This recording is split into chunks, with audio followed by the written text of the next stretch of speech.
All right, so I'm going to go over a little bit more of the nuclear, specifically the simulations, but it also relates heavily to the nuclear calculator that Joaquin was showing you earlier. And so I'm going to, in order to show this, I think the easiest way is that I'm going to go over this exercise. You have a copy of this exercise, and if you want to try to follow along, you can, or you can do it by yourself later, but it kind of shows you all of the capabilities that we have and the way that the nuclear can react to different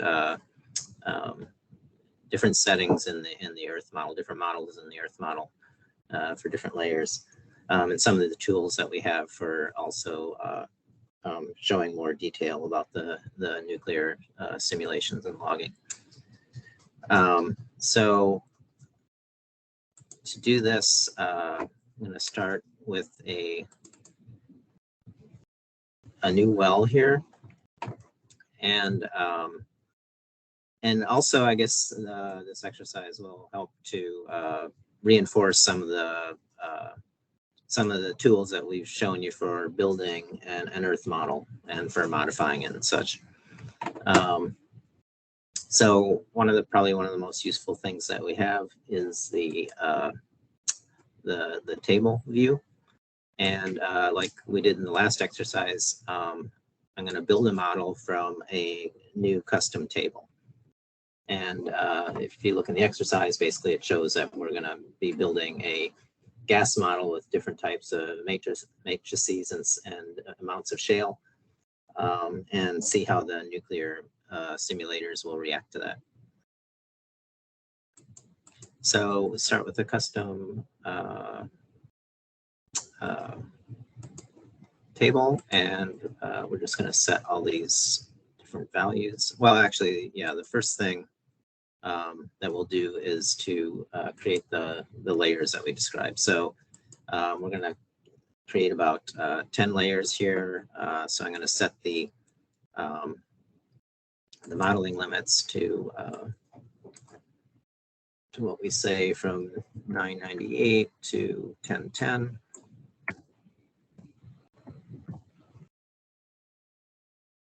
And then if you double click on the zoom, it'll zoom in on that. And over on this side, we kind of have a lot of extra reference track that we don't need. So I might want to reduce that a little bit. Make it go to 1200. Maybe that's even too much, but I'll leave that there. Okay, so what we want to do here then is we're just going to put some layers in here from 1,000 to 1,008 meters. We'll layer every meter, and it doesn't have to be exact, so I'm just going to guess here.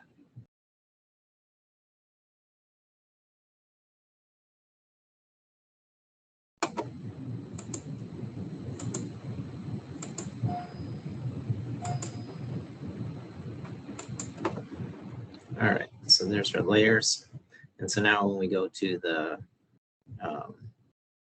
actually let's turn off the layer thing. And then when we go to the table, we'll see those layers in here. And so then we can expand this and set up the properties that we want to modify, which are going to be shale concentration,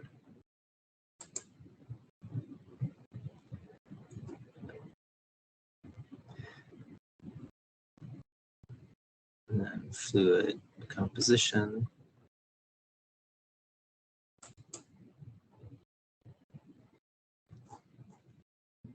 and then total water saturation,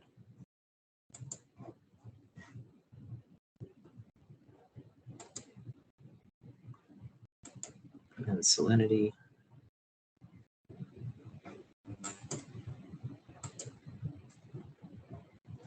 and then the matrix composition, and finally the total porosity. All right, so the first thing we'll set is the shale. So we're going to make a few 100% and some mixed shale layers.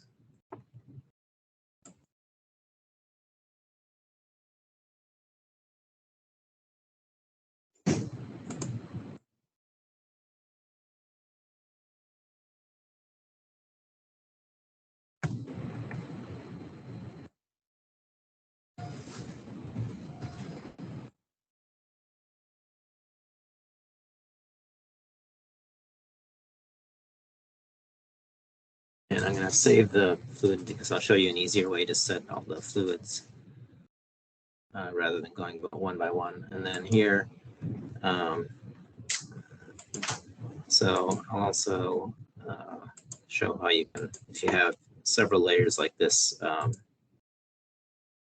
set some of them, and then if you have a lot of them, you can copy and paste. So here I'm going to Control C, first 4, and then pick fifth one, and you can see I can just Control V and I can copy and paste. Make these all 1 to start off with, and then we'll go up and change the 2 that we have different, which is this one, which is 0.1. And this one we have 0.5. Okay. And then over here, we're going to show the effect of different types of matrices on the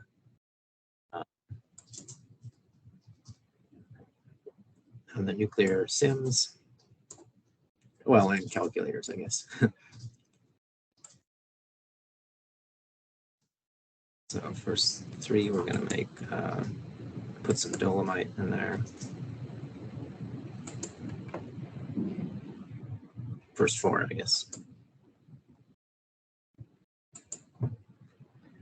And then we have 4 sandstones and then a couple of limestones at the bottom here. And then reduce the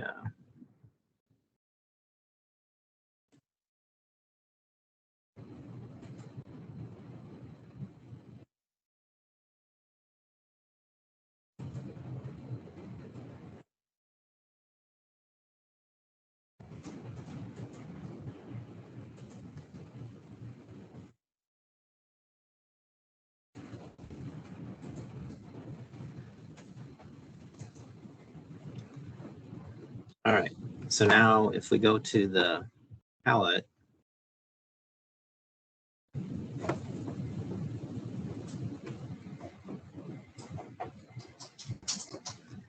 you can see these settings here where we have we picked some preset compositions, and those are combinations like the dolosand is a combination of 0.3 quartz and 0.7 dolomite. Oh, I forgot one other. No, actually, that's going to be in the track. So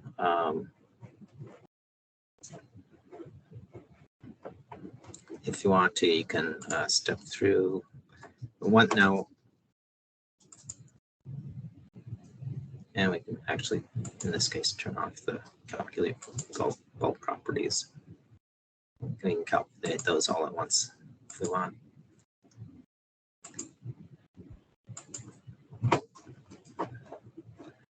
All right, so then if we go to the petrophysical calculator, in this case, I'm going to enforce the structure and make sure that we have the matrix be the last one and the porosity is the first one. And then, so I'm going to calculate the bulk nuclear properties here first, and we're going to leave the salinity on and see what effect that has. And then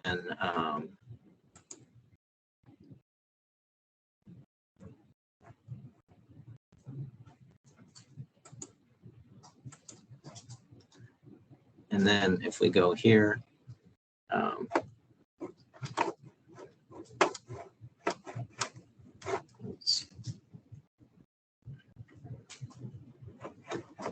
we can zoom in on the area that we're interested in.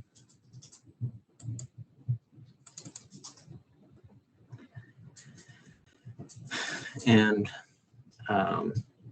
then we're going to do, well, first we'll do a nuclear simulation. And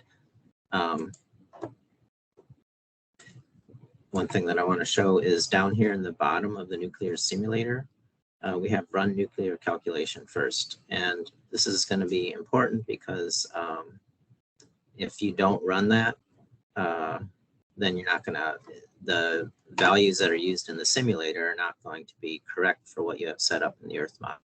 So it won't take into account the correct shale and everything. So we can go ahead and check that at the bottom.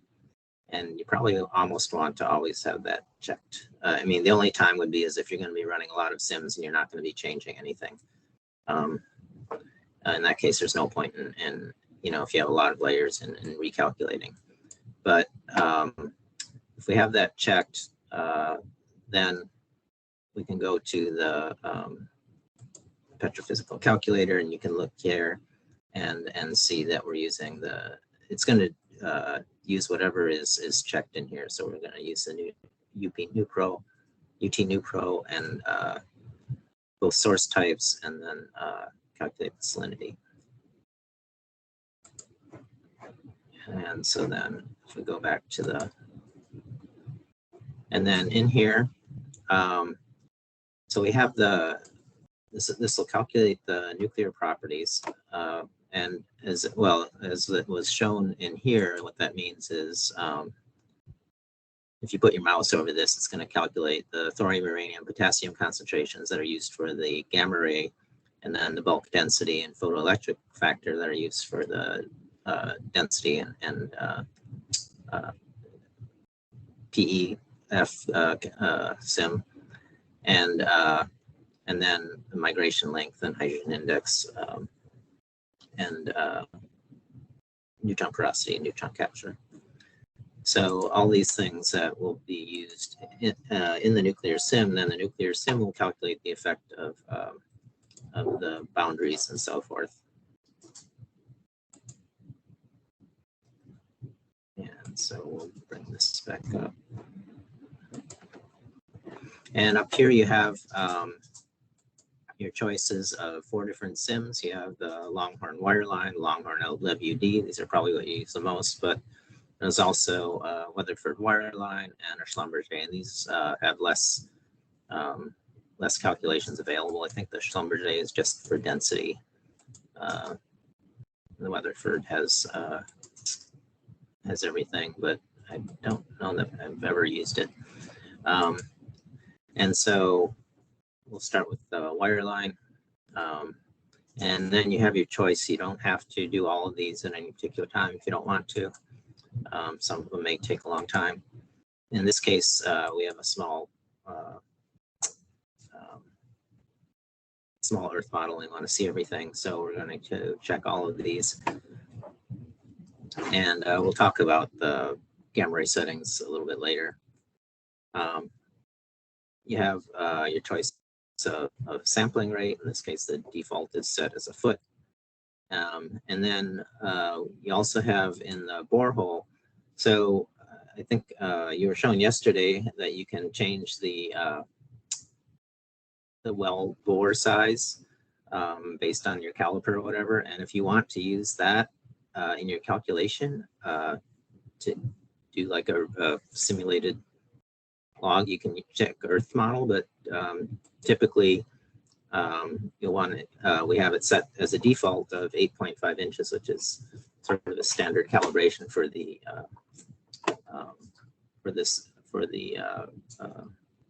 logging tools. But you can change this if you want to use different borehole diameters, test out the effect. And then depending which sim you pick, you have different choices for the mud type that it's going to consider when it creates the sensitivity functions. And so you can use freshwater or saltwater. I mean, in this case, you have these 4. And if you pick the LWD, then you have some different ones where it just gives you some different minerals in the borehole that affect the nuclear. You can consider Mudcake for wireline, for the wireline density. And then here, it's important to choose the correct output units for whichever log you're trying to match. And then, of course, you can set this thing just if you have a varying borehole track like angle, this will determine what angle will be used in the different sections, or how by what degree it will break it down. And then you also have a log set suffix, and this is, as you've seen in some of the other simulators, this helps you to, if you want to compare multiple sims side by side, you can just use different suffixes, and then they'll give you different log sets. And then you can plot the logs side by side if you want to see the effect. And actually, we'll use that later to see the effect of, for instance, salinity and invasion. And then over here we have some standard cross plots available after you run it. So first we're going to run this, and we'll plot it and show you the kind of results that you can get for your basic nuclear sim. And you'll see that when we hit simulate it, it'll run the nuclear calculation first, and then it will run the sim.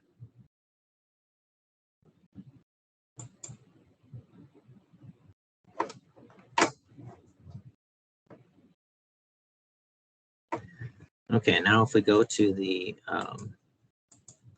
main window, now in the log sets, oops, looks like we forgot to check the gamma ray.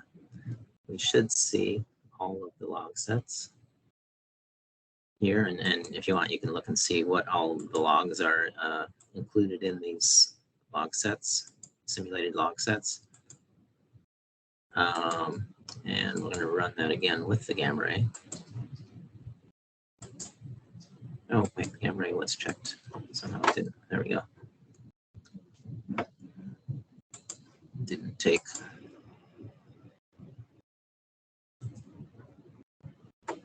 And so that should just overwrite it.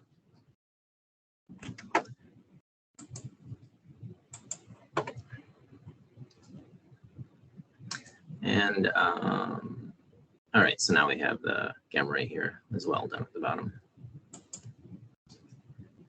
And you can see that you can get each of the individual elements as well as the total gamma ray result.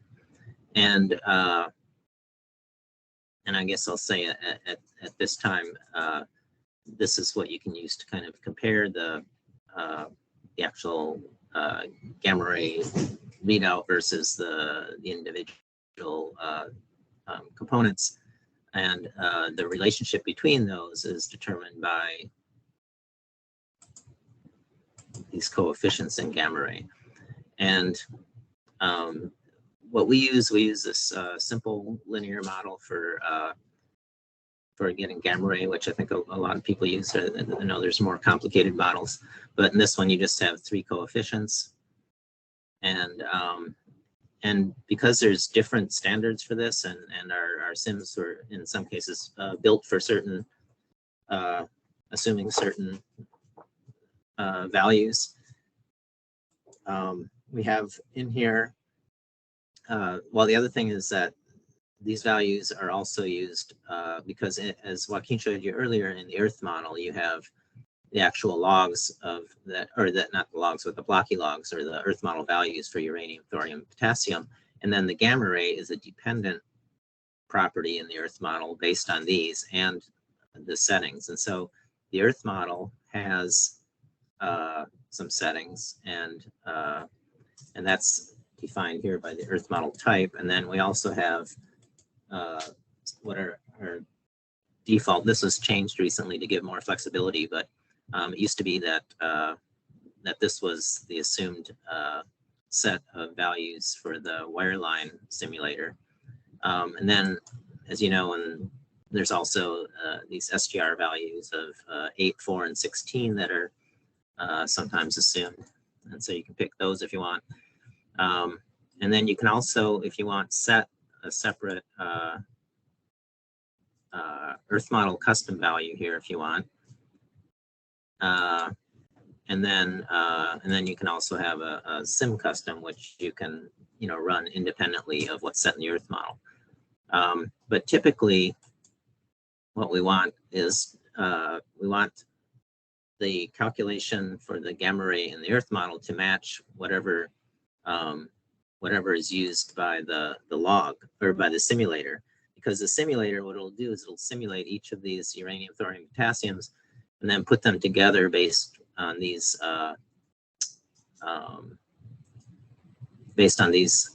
coefficients, and if these don't match what's in the Earth model, then it'll be hard to match the blocky logs for the gamma ray.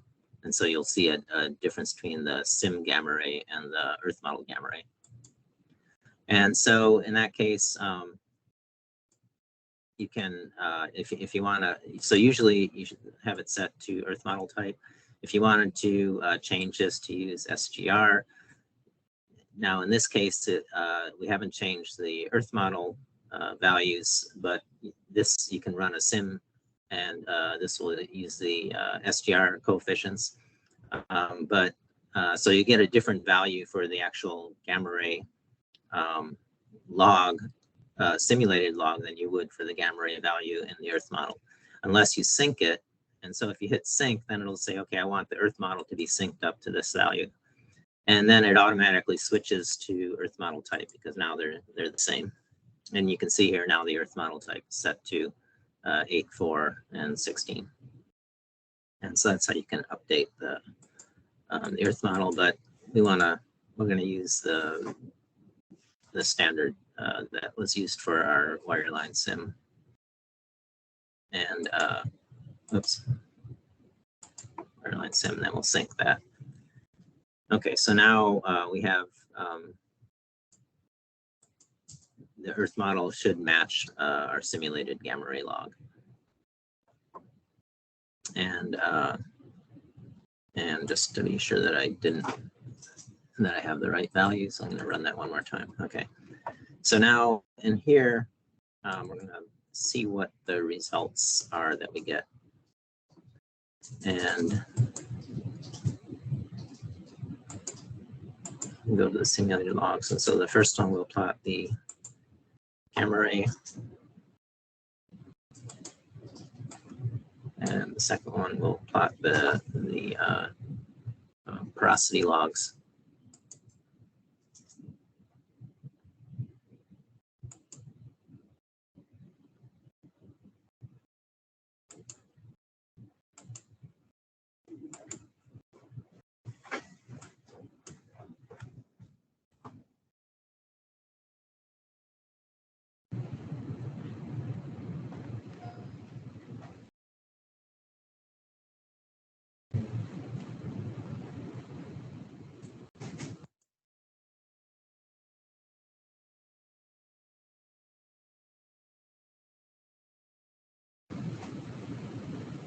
And I'm also going to just put the Earth model porosity so we can kind of see how the logs relate to the Earth model porosity, total porosity.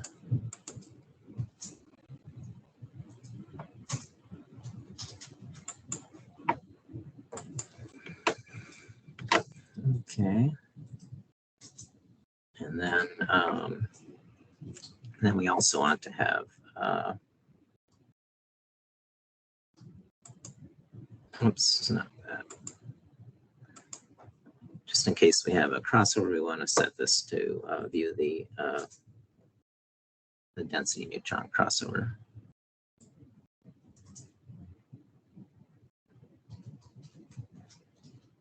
Okay, so now if we, and a quick way to make sure that all your fractions have all your logs are scaled to the same way is to right click in this here on one of the logs and click snap fractions to the same log limits. And so now all of them are on the same.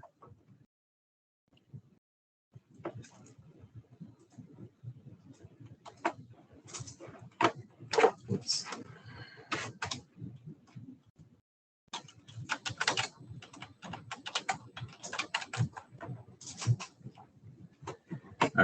So then next we'll plot the PEF.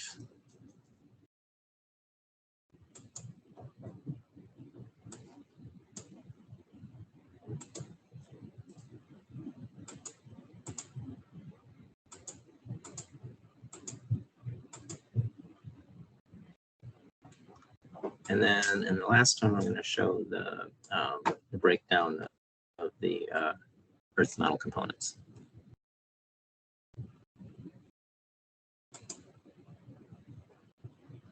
So we had volumetric composition. And if you want, you can change the order of these. Did I forget? I think I did forget. Oh, I forgot to show you how to set the set everything to gas, which is going to make a difference here. So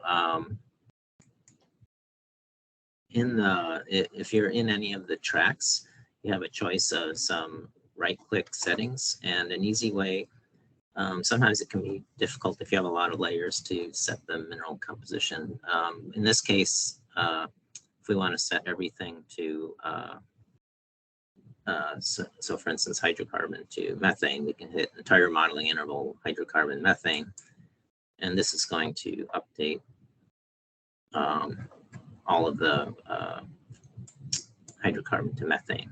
And now we can see that we have, in fact, CH4 in here instead of these oils. And so then we can, I'm going to put these oils down at the bottom.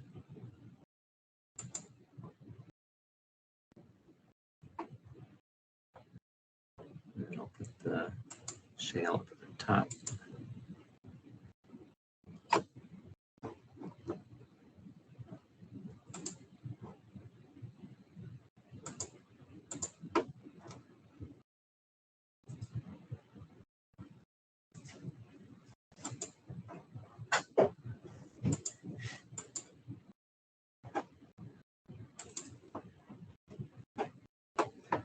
Okay.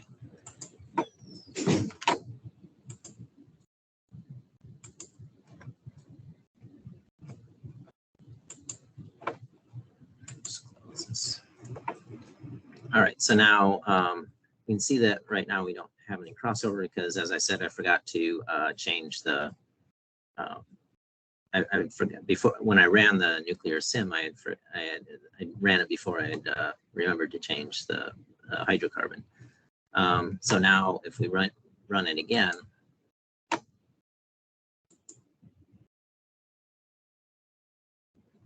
so now you can see that in the methane region we have some crossover. So now we can look at, sort of examine the response to each of these layers, and so we can see the effect of the calcite here on the PEF. We have a large reading, and we can see the crossover between the density and neutron readings here. We see here in the pure water region, they don't come together because we took into account the salinity, which is the formation salinity, which is very high. We're going to look at two different ways that we can change that. And then at the gamma ray, of course, you can see it, in this case, a pretty direct relationship between the gamma ray and the amount of shale that we have. And in fact, probably we can also plot the Earth model shale here if we wanted to.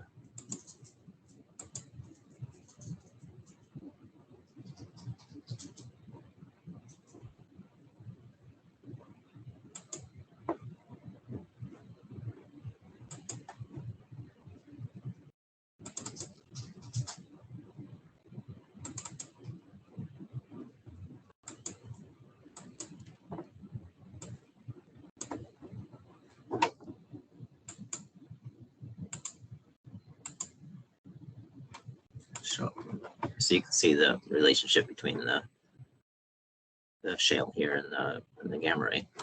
So so one way of seeing the effects of these different compositions are just by looking at it directly here. And another way that you can see that is by doing a cross plot. So for instance, if you want to see, use the density in PEF, we can click this, and now in here, you can see that we have in the layer 9, where the calcite is, we can see that we have the high PEF values here. And then you can identify the quartz layers in 5 and 8.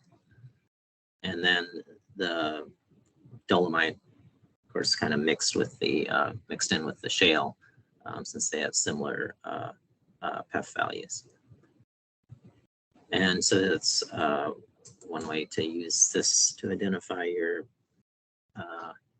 components. And then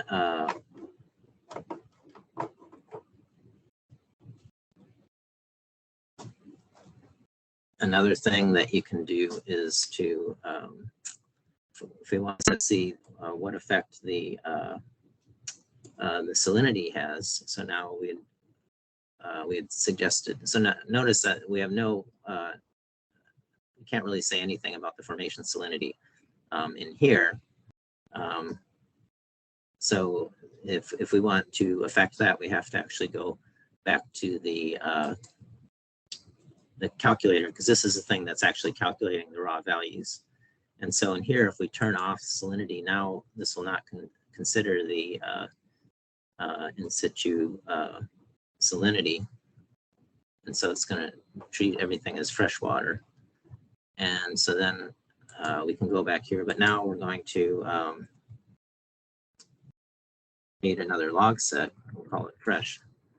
And then that way we can see the difference. And so now if we run this again, we should see a difference.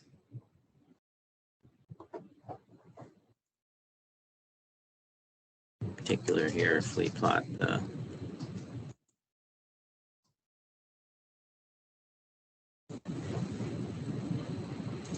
neutron fresh, we'll make this slightly different red.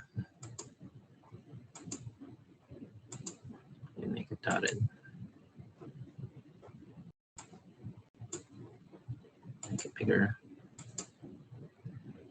Okay, so there you can see the effect of the fresh water and the neutron. It brings it down, especially in this water region, it brings it down to the total porosity of the layer.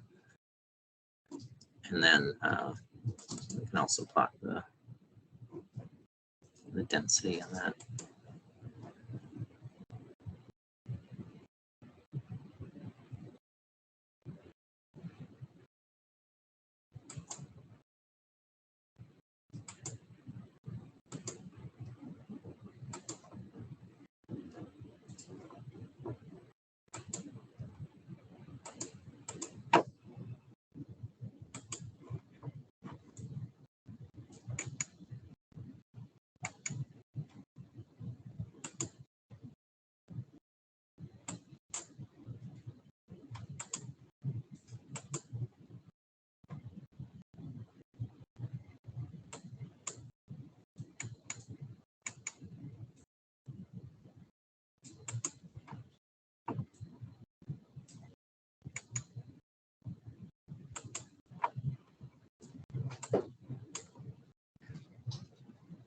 Okay, so now you can see that we have the density and neutron coming together here in the water layer if we take away the salt. But there's another way that you can do this, and I think that this is important for understanding how to, when you're using the sim, because in some cases you're going to be using it on, well, either you're going to be running your tools on invaded regions, or you're going to be simulating an invaded model. And so I'm just going to show you a way that we can quickly see the effect of the invasion. And what we're going to do here is go to go to the populate properties, and we're going to set another radial zone, and we'll set the value to 0.25. So that'll be about 15 centimeters into the formation, and then we're going to change the salinity there, assuming that we're invading with fresh water. So then we'll see the effect of if we leave the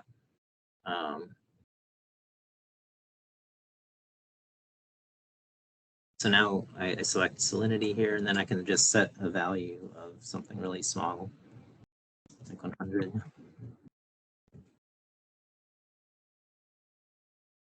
And then hit populate properties.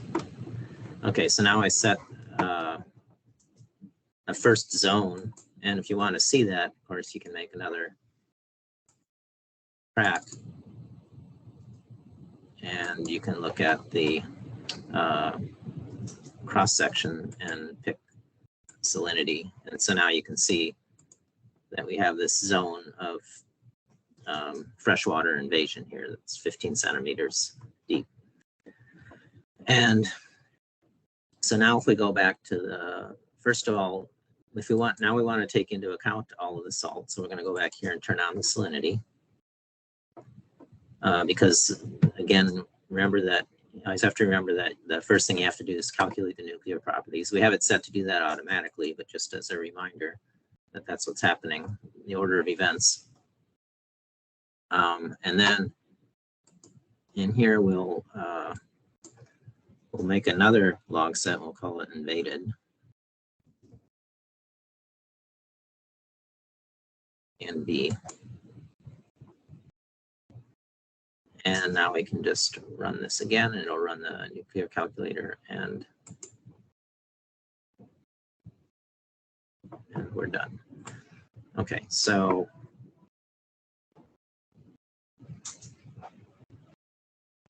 now if we go back here and we can plot yet another set of density neutron, for instance, and we can see the effect of this invasion here. So this one we can make dashed.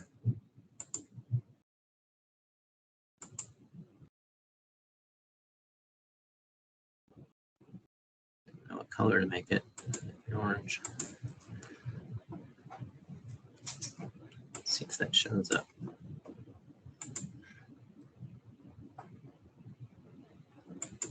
I might have to put it on top.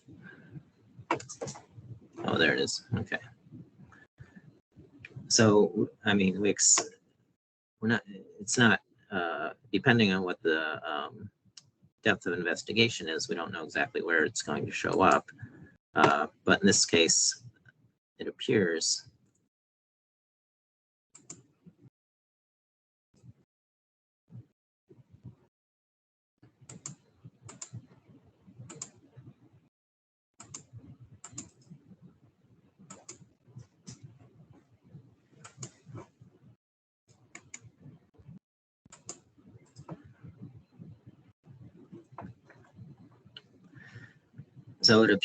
that it's showing up basically on top of our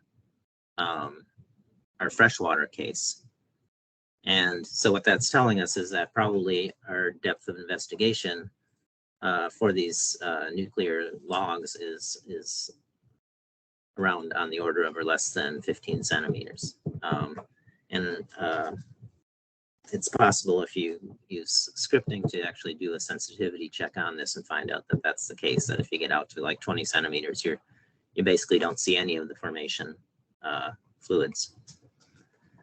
And so I want to show you that these do take into account, they're 2D sims, and they take into account an invasion as well. And then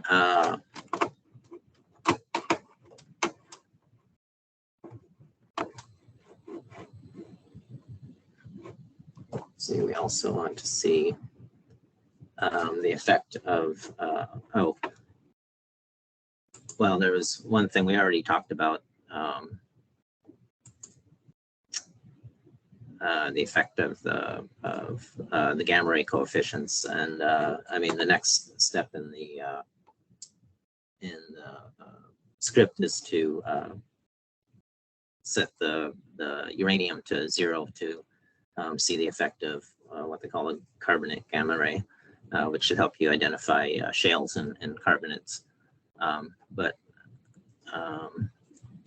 mean, we could actually, I guess, do that if we wanted to just see what the difference is. So for instance, we could turn off, just do a gamma ray, and then we could do sim custom, and we can turn off. I guess it's worthwhile showing you the effect that this will have. So, and we'll show this as the curve. And run this. Okay, so now we should have an additional gamma ray here.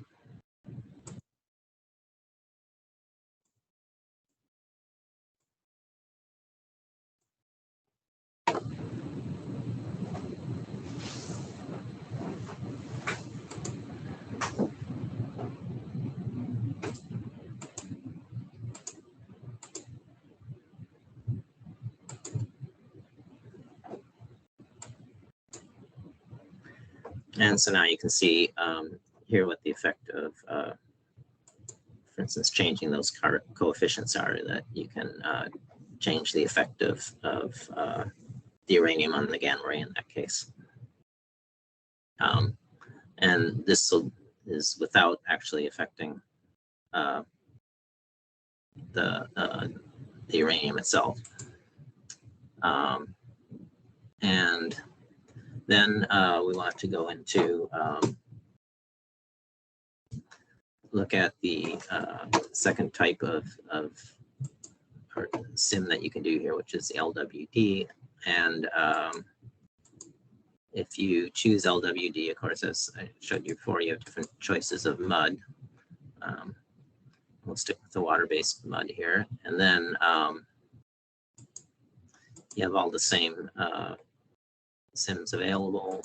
Now you also have a set of just slightly different LWD coefficients. But in this case, I think we'll stick with the Earth model type just so that they match up. And then if we run this,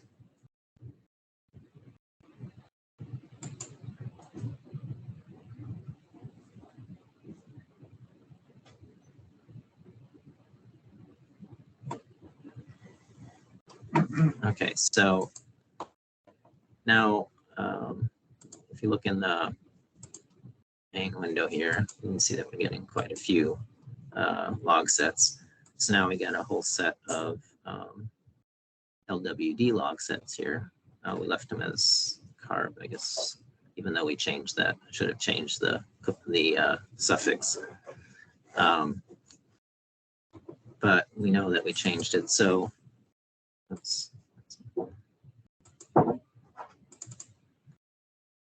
we can just compare.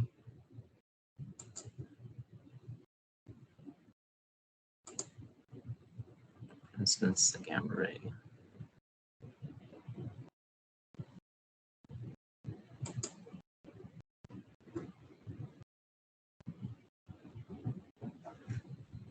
And we can see that it pretty much matches the wireline gamma ray, for instance. Now, what's a case where it might not match that? Well, the LWD can also take into account angled beds. And so if we want to, we did this with a vertical well. And you can see the effect in the LWD.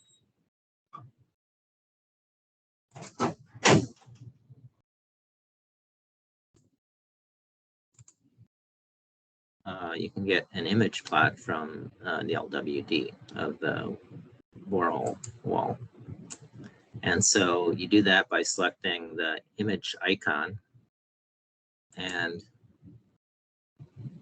then you can select simulated image, and it automatically finds the first image that it can find in the gamma ray LWD. In this case, we'll use the gamma ray, and you should use the DOI in this case because well, we're going to change it. So in that case, the depth of investigation will be affected. We're going to change that is to say the angle of the well, the inclination. So this will be affected. But right now it's actually we can plot on top of this the boundaries.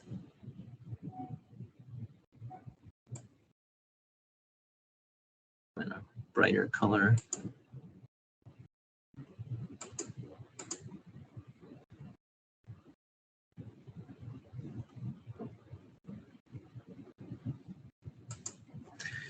Okay, so here you can see a gamma ray image log is a function of the angle around the borehole from up, down, or up, left, down, right, and up again. And because it's a vertical well, these, of course, are all flat lines.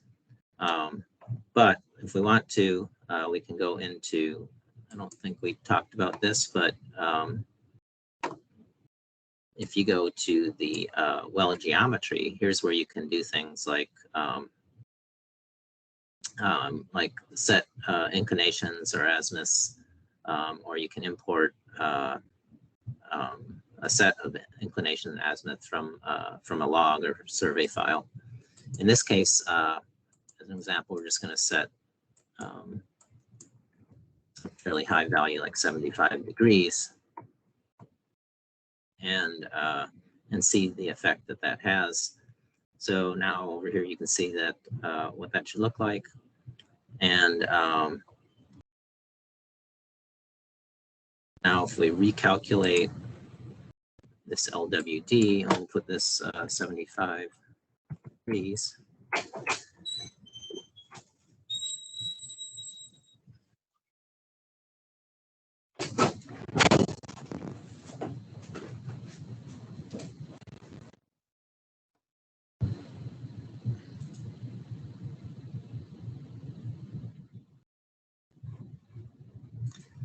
All right. So now we can add another track. Actually, I don't need to look at this. So height track 7.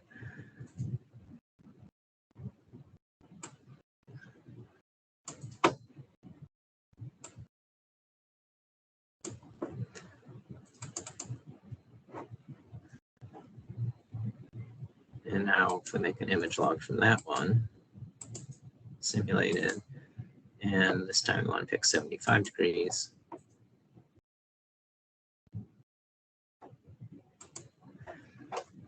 And so now you can see that we actually have you can see the angled bed and the effect that it'll have on the image log from the LWD.